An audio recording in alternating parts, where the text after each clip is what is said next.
Hi, it's Artie from Brown Bear Herbs. Today I want to talk about my 4 favorite weeds and in conjunction with loving the earth. Uh, I feel like our religions have focused on like the sky god idea for a long time, and we're suffering now because we're not in touch with our bodies and we're not in touch with the earth in a way that's sustainable for either our health or for the health of earth. And so I I've been thinking about the ways in which we worship God, or we have historically worshiped God religiously, and I think it's like necessary to do that for the Mother Earth, to give to her instead of giving money to a spiritual leader. Give it to someone who will protect the earth by buying land and protecting our forests from deforestation. And instead of bowing down to a sky god, bow down to Mother Earth. Do meditation with Mother Earth, and really think about how your decisions impact her. I mean, the idea that a lot of us have with God is that God will sustain us if we devote ourselves to God. And if we don't have an earth because we've been like just ignoring her for our intellectual, financial, and sky god pursuits, then we will not be sustained. So actually, it is time to devote ourselves to Mother Earth and to lay down on Mother Earth and give her a hug and give her some time and energy and make her a priority so that we all have a place to live. My 4 favorite weeds are hawthorn, which grows like a weed here in Portland, and wild rose. And nobody considers that a weed, but I'm telling you, if you ever planted one, they just grow like a hardcore weed. And blackberry and lady's thumb. Lady's thumb is back in the shop. That's a really fun one. I don't find that in commerce anywhere. I haven't been able to find it. I don't feel like it grows very well in gardens. I find it best growing in cracks on the sidewalk, along the side of the road. It's an amazing women's medicine for as a last-ditch fertility medicine. It's supposed to lubricate your fallopian tubes. Good for older women. But I also think it's a really great aphrodisiac. But I love the way it will only grow in these like really inhospitable places, and I see it growing all over the place. Like I went to the Midwest and I saw it there. It's in Portland, but it's just in those like in the cracks. And I think a lot about how when you oppress people, they just get stronger and stronger. And with herbs, the worse conditions that they're grown in, the more strong their medicine is in. And this is an herb that will only grow in bad conditions. And so that kind of makes sense with the fertility medicine, where it's like, you got a dried up crack of sidewalk that nothing's growing in. Well, I will grow there, and if you're smart, you can sit down next to me and feel some pretty exciting feelings inside your body if you're a female-bodied person. And so I love that for the way it makes my body feel. And I've also heard someone wrote me and talked a lot about how they were using it for ADHD. And I do think that a lot of the herbs that are good for women's health, that really bring your energy down into your pelvis, they get you out of your head if you've got too much going on in your head. So it makes a lot of sense to me why that would be helpful. I don't have personal experience with the ADHD, and I just have heard from that client. Which brings me to blackberry. And blackberry, Himalayan blackberry, is the weediest weediest weed here, one of them in Portland, and it just grows everywhere.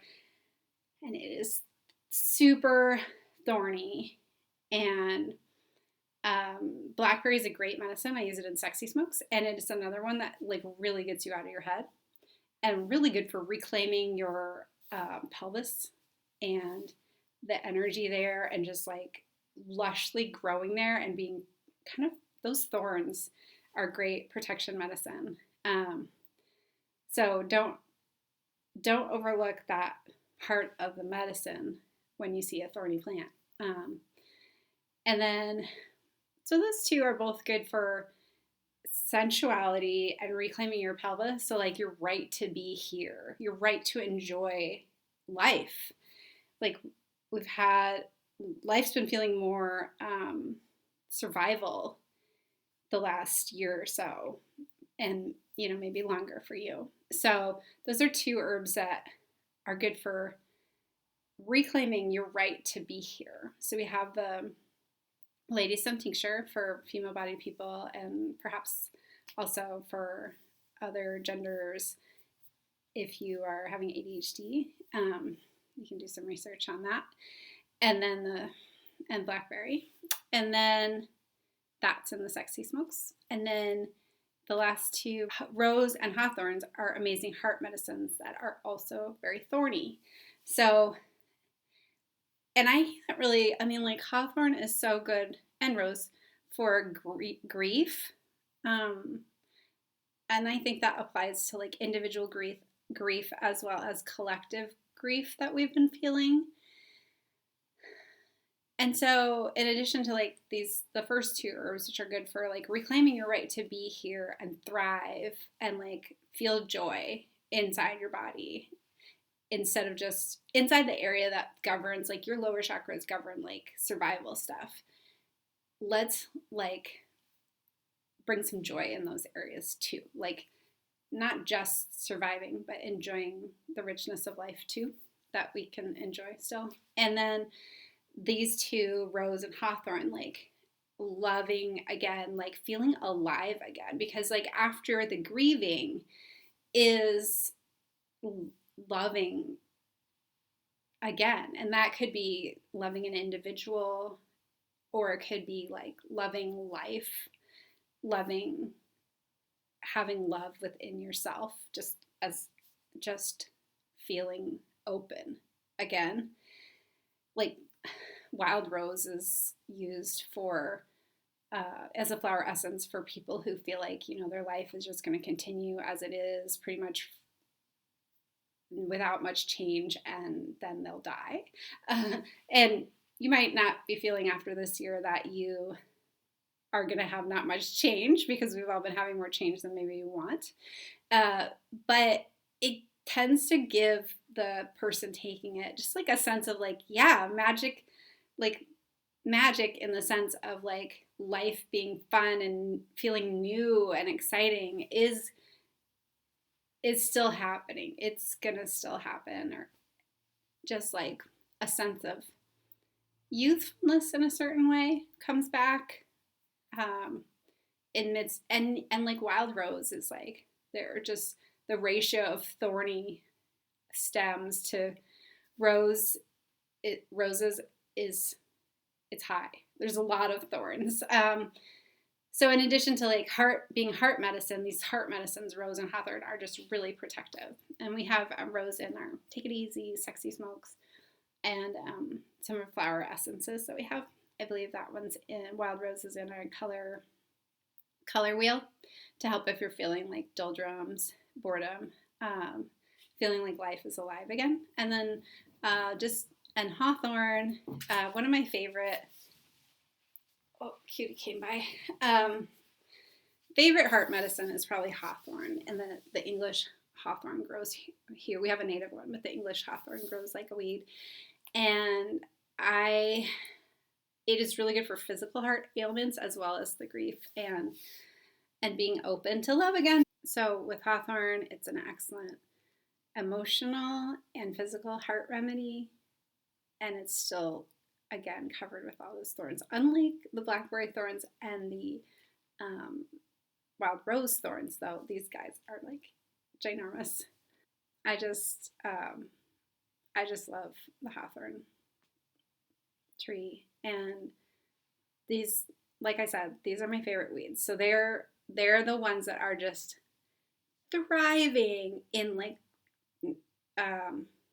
not great conditions. And you know, part of that is that they may have been from places where they were more in balance with the ecosystem and they had a harder time of it, and they moved somewhere where they could have things be a lot easier.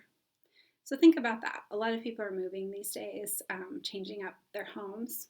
You think about healing yourself, giving yourself a sense of joyful living, even though things are rough and there's a lot of weather problems and COVID problems.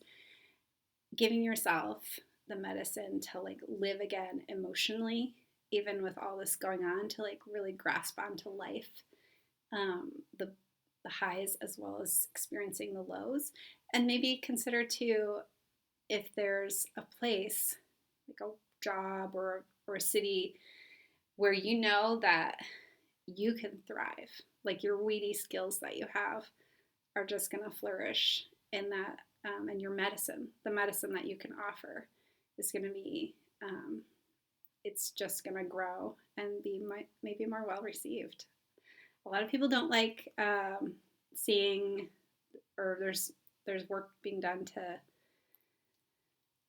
remove hawthorns and definitely blackberries in this area in Portland. But they're such great medicine that that's just an opportunity to really maximize on utilizing the medicine, because they're overgrowing. There are two things I think of when I think of weeds. One, it's a medicine that we don't know the use for yet. And two, it's just like a really, really just like tenacious, clinging to the will to live and plant. Like it will, not just the will to live, that sounds so survivally. It is clinging to thriving. It is demanding thriving out of life. So I hope that you demand thriving and give yourself some medicines that will help you feel that way, and share your medicines with other people, because I bet you have a lot to share. I like to thank my teachers. I think without my meditation teacher, Sri Anandima, I would not know very much about all these medicines. I wouldn't be very sensitive. And my favorite herb teacher, Matthew Wood. I'm really grateful for his teachings and just his approach to plant medicine. And Scott Clues, who taught me how to do plant meditations. If you like this video, please like and subscribe. Hit the bell for notifications. You can find our products at brownbearherbs.com.